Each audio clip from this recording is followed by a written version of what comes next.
अभी हम डिस्कस करेंगे थ्योरम 6.7, बहुत ही इंपॉर्टेंट थ्योरम है और हर बार वो एग्जाम में पूछा जाता है। ठीक है, तो ध्यान से देखना है, इसको समझने का कोशिश करो। क्वेश्चन में क्या बोले देखो, proof sum of angle of a triangle is 180 degree. मतलब एक ट्रायंगल, ये देखो यहाँ पे हमने ट्रायंगल बनाया पी क्यू आर। ट्रायंगल का नाम क्या है? P Q R. ठीक है, अब ये पी क्यू आर ट्रायंगल का जो एंगल है, मतलब ये जो एंगल हुआ ना, देखो पी क्यू आर ये एक एंगल बना, क्यू पी आर ये भी एक एंगल बना, और पी आर क्यू ये भी क्या बना? एंगल बना। अब ये तीनों एंगल को मिला के, तीनों एंगल को सम करना, मतलब angle P plus angle Q plus angle R equal to 180 degree. ठीक है, ये तीनों एंगल को मिला के कितना होना चाहिए? 180। ये तो हम लोग को पता है। ठीक है, हम लोग इससे पहले ट्रायंगल में जो भी सम सॉल्व किए, इसको इस फॉर्मूला से सॉल्व किया, बट अब अभी क्या करना है अपने को, इसको प्रूफ करके दिखाना। Angle P plus angle Q plus angle R equal to 180। ठीक है, तो चलो इसको करते हैं।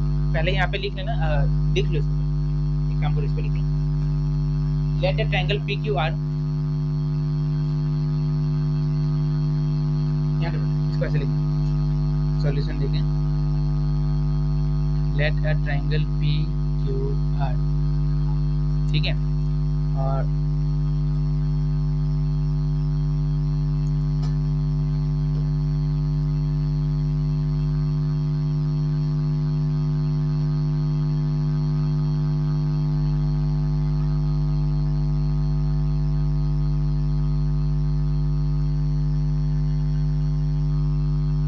ट्रायंगल हमने पकड़ा, उस ट्रायंगल का नाम क्या है? PQR। और हमने क्या पकड़ा? एक लाइन ड्रॉ किया ऊपर, क्या नाम से? AB नाम से। ठीक है, ये थोड़ा टेढ़ा हो गया, पर एक्चुअली तुम लोग जब बनाना इसको सीधा बनाना स्केल से। ठीक है, एक लाइन हमने पकड़ा, इसका नाम है AB, जो कि क्या है? QR का पैरेलल है, मतलब ये QR लाइन का पूरा सीधा सीधी वो पैरेलल। ठीक है, ये थोड़ा टेढ़ा बन गया, इस टाइप का हो गया, पर तुम लोग इसको एकदम सीधा बनाना।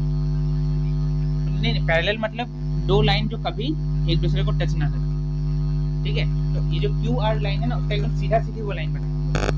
ठीक है, तुम लोग एग्जाम में अच्छे से स्केल से बनाना चाहिए। ठीक है, समझ में आ रहा है यहाँ? तो ट्रायंगल हम लोग सबसे पहले पढ़ा PQR, और AB एक लाइन ऊपर बनाया जो पैरेलल है किसका? QR। ठीक है, अच्छा अब एक चीज देखना, क्योंकि ये लाइन AB जो लाइन है वो QR का क्या है? पैरेलल है, तो ये जो एंगल बना, एंगल APQ, ठीक है, एंगल APQ, ये वाला एंगल और ये वाला एंगल इक्वल होगा ना, ऑल्टरनेट इंटीरियर एंगल। ठीक है, दो पैरेलल लाइन, देखो अगर नहीं समझा तो यहाँ पे देखो, जो लोग वीडियो देख रहे हैं वो लोग को अगर नहीं समझ आया वो लोग देखो, दो पैरेलल लाइन को अगर एक लाइन क्रॉस करके जा रहा है तो ऑल्टरनेट एंगल्स क्या होता है? हमेशा इक्वल होता है। ठीक है, अगर कोई भी दो पैरेलल लाइन है उसको अगर एक लाइन क्रॉस करके गया तो उसका ऑल्टरनेट एंगल क्या होगा? इक्वल होगा। ये लाइन AB और QR क्या था? पैरेलल था, और ये PQ इसको क्रॉस करके गया ना, जैसे ये लाइन यहाँ पे क्रॉस किया है, तो उस हिसाब से ये एंगल और ये एंगल इक्वल होना चाहिए। बात समझे हम लोग तो देखो यहाँ पे सेंस, इसको ऐसे लिखना, AB is parallel to QR, therefore angle कौन सा एंगल होगा? ऊपर वाला एंगल का नाम क्या है? APQ is equal to angle PQR। इसको क्या मार्क कर लो? नंबर 1 मार्क करते हो। ठीक है, उसी तरह देखो ये दोनों लाइन क्या है? पैरेलल है एक दूसरे का, तो अगर पैरेलल है तो ये दोनों भी तो ऑल्टरनेट एंगल बन गया, ठीक है नहीं? अगर ये पैरेलल लाइन को ये भी कोई लाइन काटेगा तो ये दोनों एंगल भी तो इक्वल होगा ना। तो यहाँ पे भी वही हो रहा है ना, ये एंगल और ये एंगल भी तो इक्वल होगा। क्यों इक्वल होगा? Alternate interior angle. यहाँ पे लिख लेना है तुम लोग, ऑल्टरनेट इंटीरियर। उसी तरह नेक्स्ट जो एंगल हम लोग को इक्वल मिला वो उसका नाम क्या है? BPR is equal to angle PRQ। ठीक है, ये क्या मिला हम लोग को? नंबर 2। इसको नंबर 2 मार्क कर लो, ऑल्टरनेट इंटीरियर एंगल, इसका हम लोग नाम लिख लें। यहाँ तक समझ गया ना पूरा? यहाँ तक डाउट है किसी को? ठीक है, अब एक चीज देखना, APQ, ठीक है, ये देखना, ये जो एंगल है ना, ये वाला एंगल APQ और QPR ये वाला जो एंगल है, ठीक है, और RPB ये तीनों एंगल, ये तीनों को मिला के कितना बनेगा? 180 डिग्री होगा कि नहीं? क्योंकि देखो ये एक क्या है, ये एक लाइन है ना, APB क्या है? APB एक सीधा लाइन है, और एक सीधा लाइन कितना डिग्री का होता है हमेशा? 180 डिग्री का होता है। तो ये ए पी बी किससे बना है? Angle A P Q plus Q P R plus R P B, इन तीनों को मिला के ही बना है ना। तो इन तीनों का प्लस करने से भी क्या मिलेगा हम लोग को? 180 मिलेगा, क्योंकि ये सीधा एक क्या है? एक लाइन है। इसका अगर मेजरमेंट 180 है तो ये तीनों को मिला के भी 180 होगा। यहाँ तक तो समझा? इसको लिख दो, since A P B is a line, क्योंकि वो क्या है? एक लाइन है। तो देयरफॉर एंगल, पहला वाला एंगल क्या होगा?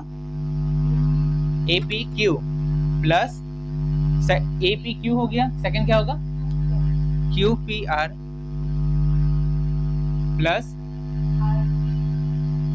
Angle R P B. समझ में आ रहा है ना? आदित्य, हाँ बी पी आर भी लिख सकते हैं, कोई प्रॉब्लम नहीं। ठीक है, हम लोग बी पी आर लिख दिए, कोई प्रॉब्लम नहीं। सृष्टि समझा? आदित्य समझा? ठीक है, क्योंकि ये लाइन है तो इन तीनों का सम कितना होगा? 180। ठीक है, अब देखो ध्यान से, ए पी क्यू का जगह क्या लिख सकते हैं? तो ए पी क्यू का जगह लिख सकते हैं, क्योंकि दोनों तो इक्वल है। तो ए पी क्यू का जगह क्या लिख दिया? क्यू पी आर को वैसे ही रहने दो, क्यू पी आर को वैसे ही रहने दो, और आर पी बी मतलब ये वाला एंगल होना, आर पी बी आर। चलो यहाँ पे पी बी आर लिख दो, ठीक है, सॉरी बी पी आर। ठीक है, तो मिल जाएगा बी पी आर किसका बराबर है? तो बी पी आर का जगह लिख सकते हैं Q P R angle P R Q equal to 180। क्या किया हम लोग? इसका जगह बस ये लिखा, क्योंकि 1 पे हम लोग प्रूफ कर दिया था, और ये लाइन का जगह क्या लिखा? P Q R. ठीक है, और ये कहाँ से मिला वो भी दिखाना होगा ना, लिख देना यहाँ पे फ्रॉम 1 एंड। ठीक है, ठीक है, अच्छा पी क्यू आर, अब देखो प्रूफ हो गया ना, पी क्यू आर मतलब एंगल क्यू का बात हो रहा है यहाँ पे, प्लस क्यू पी आर मतलब ये वाला एंगल का बात हो रहा है, और पी आर क्यू ये वाला एंगल का बात हो रहा है। तो ये तीनों को प्लस करके क्या मिल गया? वही तो प्रूफ करना था हम लोग, इन तीनों को प्लस करके 180 मिलेगा। हम लोग यहाँ प्रूफ कर दिया ना 180। समझ में आ रहा है? बहुत आसान है, कुछ नहीं करना, बस एक पहले लाइन ड्रॉ करना है, इसको इसके साथ पहले इक्वल प्रूफ दिखा देना, इसको इसके साथ इक्वल प्रूफ दिखा देना। अब ये तीनों का सम क्या होगा? 180। इसके जगह बस इसको लिख देना, इसकी जगह इसको, एकदम आसान। ठीक है, छोटा सा है, बुक में बहुत बड़ा सा दिया है या स्कूल में बहुत बड़ा करके कराया होगा, तो एक्चुअली बहुत आसान है, एकदम सिंपल। अगर करना चाहते हैं तो ये, ठीक है, इसको नोट डाउन कर लीजिए।